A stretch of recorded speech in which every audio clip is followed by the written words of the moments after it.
Alright, picture this. It's 2 a.m. in some godforsaken karaoke bar, the kind where the neon's flickering like it's got a bad acid flashback, and out of nowhere, a room full of strangers, lawyers, baristas. That one guy who still wears a members-only jacket suddenly belts out, just a small-town girl, living in a lonely world. Arms linked, eyes glassy with that weird mix of nostalgia and cheap tequila, they're all in it together. Yeah, you know the song, Don't Stop Believin' by Journey. The one that sneaks into your brain like a mullet at a wedding, uninvited, but somehow perfect. Even if you're the type who rolls your eyes and mutters corporate rock sucks, deep down, you're humming it in the shower. Admit it. We're all just city boys born and raised in denial. But here's the chaos I'm about to unpack. This isn't just some fist pump filler for your workout playlist. It's a beast with a backstory wilder than a Motley Crue after-party. Born from broke-ass desperation, stitched together in a Florida motel room that smelled like stale dreams and swamp ass, and then it explodes into the dodging hairspray avalanches and backmasking busybodies along the way. We're talking obscure nuggets that'll make you rethink that next sing-along. Like how South Detroit is basically a geographical ghost town, or the time it single-handedly revived a band's corpse like some zombie hair metal flick. Stick around, because by the end, you'll never hear those opening piano keys without picturing Steve Perry in leg warmers, whispering sweet nothings to a nation of latchkey kids. Don't stop, you know the rest. Let's dive in. Okay, rewind to the late 70s when disco was still trying to strut its feathered hair off the ledge, and punk was busy spray painting "Kill Your Idols" on every alley wall. Enter Jonathan Cain, keyboard wizard and eternal optimist with a wallet emptier than a Van Halen tour bus after a cokey binge. Cain's this Chicago kid who'd hustled his way into the Babies. You remember them? That blue-collar rock outfit that sounded like if the Rolling Stones got stuck in a layover at O'Hare. But by 1977, the Babies are crumbling faster than a gluten-free cookie, and Cain's crashing on Sunset Strip couches, calling home collect because ramen's a luxury. He's 27, staring at the Hollywood sign like it's mocking him, thinking, screw it, I'm packing it in. Back to the Midwest for a desk job selling insurance to sad sacks like future me. Cue the phone call that changes everything. Cain dials Dad back in Walnut Creek. Collect, remember, because pride's free, but long distance ain't. He's spilling his guts. Pop, this dream's killing me. Gigs drying up, rent's a joke. I'm one bad enchilada from sleeping in the park. And his old man, this no-nonsense factory guy who'd bootstrapped through the Depression-era reruns of life, doesn't sugarcoat. He growls back, Jonathan, don't stop believing. You've got the chops, go all the way. Just don't stop. Boom! Like a lightning bolt straight to the ivories. Cain hangs up, scribbles that phrase on a napkin stained with yesterday's regret, and bam, there's your title. The Spark. Perseverance in 4 words, served raw like a punk zine manifesto scrawled in Sharpie.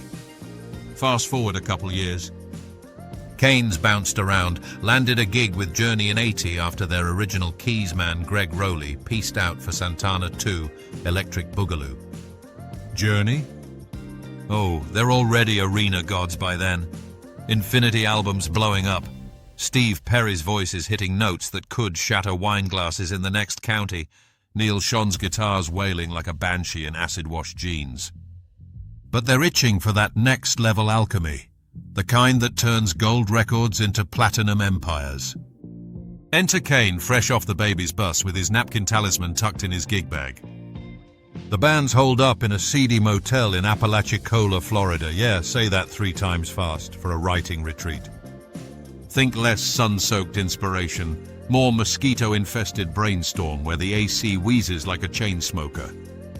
Cain's in his room pounding out that iconic piano riff on a beat-up upright that probably hasn't seen a tune-up since Eisenhower. Da-da-da-dum, like the heartbeat of every underdog flick ever greenlit. He layers in the title, that dad-given Lifeline, and suddenly it's got bones. But lyrics? That's Perry's playground. Steve slides in, all brooding charisma and vocal voodoo, and drops the opener. Just a small town girl, living in a lonely world. Cain's eyes light up. It's universal catnip, that archetype of the wide-eyed transplant chasing neon promises. They riff back and forth. She takes the midnight train going anywhere. Enter the city boy, born and raised in South Detroit. Hold that thought. We'll circle back to the geography fail later because it's a doozy that'll have you Googling maps mid-chorus. Neil Schon saunters over, plugs in his Les Paul, and unleashes that ascending guitar line, dun dun dun dun, like the song's climbing its own Everest. They jam it out over burgers and warm beer, fleshing in the blue-collar vignettes. The movie theater glow, the smoke-wreathed bar where worlds collide but never quite kiss. No grand romance, just these two ships passing in the fog of small talk and spilled drinks. It's anti-romance in power ballad drag, and that's the genius, hope without the hallmark sap. By dawn the bones are there, but it's raw, unfinished, like a tattoo sketch on bar napkin. They table it, hit the road, and let it marinate. Little do they know this motel's about to birth a monster. But hey, if every great idea came fully baked, we'd all be sipping piña coladas instead of nursing hangovers from half-assed epiphanies. What's your midnight train story? Spill in the comments, don't hold back. Alright, fast forward to the Sausage Factory, recording Escape, Journey's 7th album, dropped in '81 like a My Cat, a battle rap. The band's on a roll, but tensions are thicker than Perry's sideburns. They're ditching the prog rock meandering of their early days for this polished pop metal sheen. Think Boston meets the Eagles after a Red Bull 4. Producer Mike Stone's at the helm, with Kevin Elson engineering like a mad scientist in a lab coat stained with patchouli. They cut the track at Fantasy Studios in Berkeley, where the walls have soaked up Sly Stone's funk and Santana's Latin fire. Cain's riff gets immortalized on that piano. Perry belts the high Cs like he's exorcising demons, multi-tracking harmonies till it sounds like a choir of angels got lost in an echo chamber. Schon's solo? Pure fire, layered with delays that make it soar like a bald eagle on steroids. But shenanigans? Oh, plenty. First off, the album art. Those dudes in 3D spacesuits tumbling through a cosmic keyhole. Conceived by Pablo Fanque, no relation to the Beatles' circus poster, but it's peak '81 weird. A nod to Escape's theme of breaking free from the mundane. The label Columbia is sweating bullets. Journey's hot, but hot doesn't mean bulletproof. They almost shelved Don't Stop as a B-side to Who's Crying Now, figuring it's too earnest. Too soft for the metalheads headbanging to Def Leppard's pyrotechnics. Imagine that alternate timeline. No Sopranos finale, no Glee covers, just a forgotten 45 spinning in some thrift buy next to Styx's Kilroy Was Here. Bullet dodged, thanks to Perry's stubborn streak. He fights tooth and nail, demo in hand, till the execs cave. Release day hits October '81 and it's a slow burn. Peaks at #9 on the Hot 100, not bad, but no open arms domination. Radio DJs dig it for the sing-along factor, but critics? They're sneering, calling it cheese rock for yuppies in Corvettes. MTV's just born, so no video blitz. Journey's too dad for the spandex set. Still, it percolates, worming into wedding sets and bar jukeboxes. That piano hook like an earworm from hell. And get this, the vinyl pressing? Some early runs had a faint warp from the heat wave in the plant, causing that iconic fade-out to wobble like a drunk uncle at Thanksgiving. Obscure vinyl nerds still hunt those wavy copies like Pokemon. Me? I'd frame one, but then I'd probably spill beer on it and call it enhanced authenticity. What relic from your collections got that battle scar? Hit me below. Now the rise, oh boy, where the myth-making machine kicks into overdrive. By the mid-'80s, Journey's peaking like a bad perm, sold-out arenas, Perry's pipes defying gravity, but cracks are showing. Line-up drama brews. Ross Valerie and Steve Smith get the boot in '85 over creative differences, aka we're chasing that Toto fusion vibe, boys. The band's sputtering, Perry's nursing a hip from a stage dive gone wrong, and by 87, they're on ice. Don't Stop fades to B-movie status, the kind of track your cool uncle blasts on his cassette deck during family road trips, windows down, wind whipping his feathered bangs. But then, Controversies. Not the juicy tabloid kind, no groupie scandals or rider demands for warm M&Amp Ms. No, it's weirder, the backmasking panic. Remember the 80s satanic scare? When Tipper Gore and her PMRC brigade were clutching pearls over Judas Priest whispers and Led Zepp runes. Well, conspiracy kooks zeroed in on Journey like heat-seeking missiles. Play Don't Stop Backward, they claimed, and you'll hear Perry crooning, Satan's in the airwaves, join the dark choir, or some drivel about sacrificing goats to the synth gods.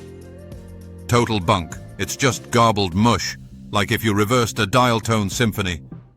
Cain debunked it in interviews, chuckling, "Folks, the only devil in that track is the one tempting you to crank it louder." But it stuck, fueling zine rants and church bulletins. Journey's highway to hell. Don't take the midnight train. Satirical gold, right? Imagine the PMRC sticker. Warning. May cause uncontrollable air drumming and existential hope. If backmasking's your jam, try it yourself. Spoiler, you'll just get a headache and a sudden urge for more cowbell. Culture-wise, though, this is where it threads into Gen X's battered soul like a safety pin through flannel. Born in the shadow of boomer excess, Watergate hangovers, AIDS whispers, Reaganomics gut punches, US Xers latched onto Don't Stop as our ironic lifeline. It wasn't just arena schlock, it was mosh pit therapy for the alienated. Picture 90s dive bars in Seattle, where grunge gods like Kurt Cobain were busy torching hair metal effigies, but come last call, even the flannel brigade would sway to that chorus, half sarcastic, half sincere.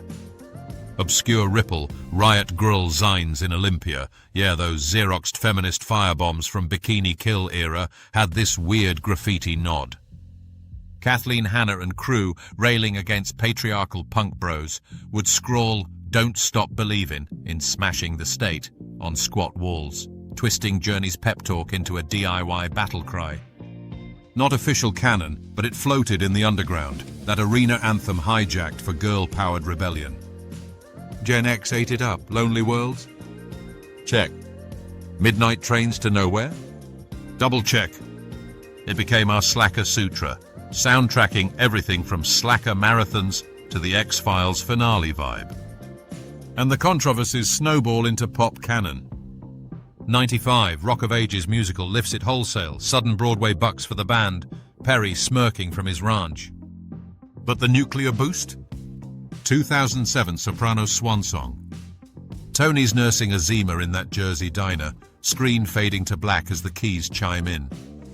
Sales explode 576% overnight. Digital downloads hit 1 million. Vinyl flies off shelves like it's 1981 Redux.